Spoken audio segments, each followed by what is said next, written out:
नमस्कार दोस्तों, आप सभी का स्वागत है हमारी आज की प्रेरणादायक और आध्यात्मिक कहानी में। बहुत समय पहले की बात है।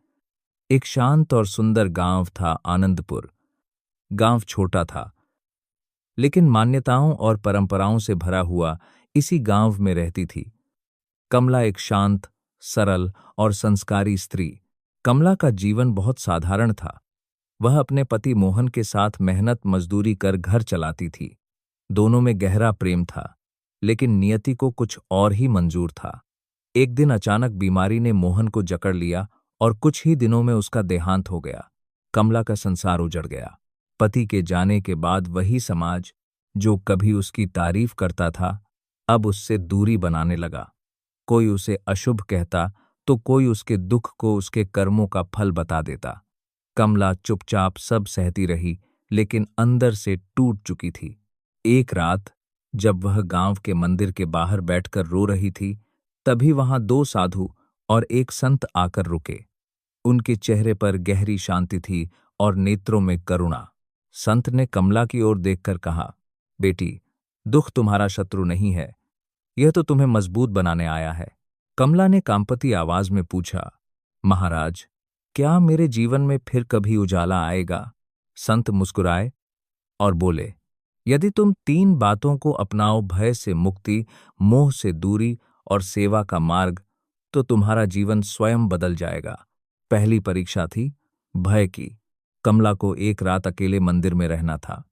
डर, अंधकार और अकेलापन। लेकिन उसने भगवान का नाम लिया और पूरी रात ध्यान में बैठी रही। सुबह होते ही उसका भय समाप्त हो चुका था। दूसरी परीक्षा थी मोह की। उससे कहा गया कि वह अपने पति की याद में संजोई सबसे प्रिय वस्तु दान कर दे। आंखों में आंसू थे, पर मन में साहस।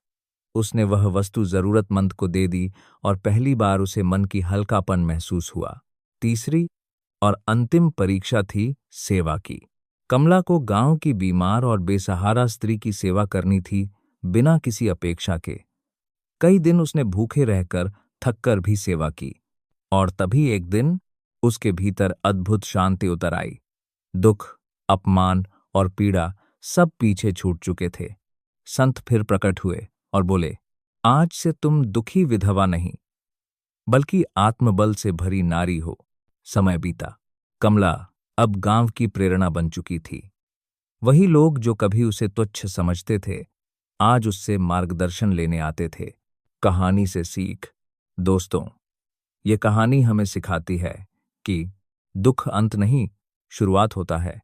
त्याग कमजोरी नहीं, शक्ति है। और सच्ची भक्ति सेवा से जन्म लेती है।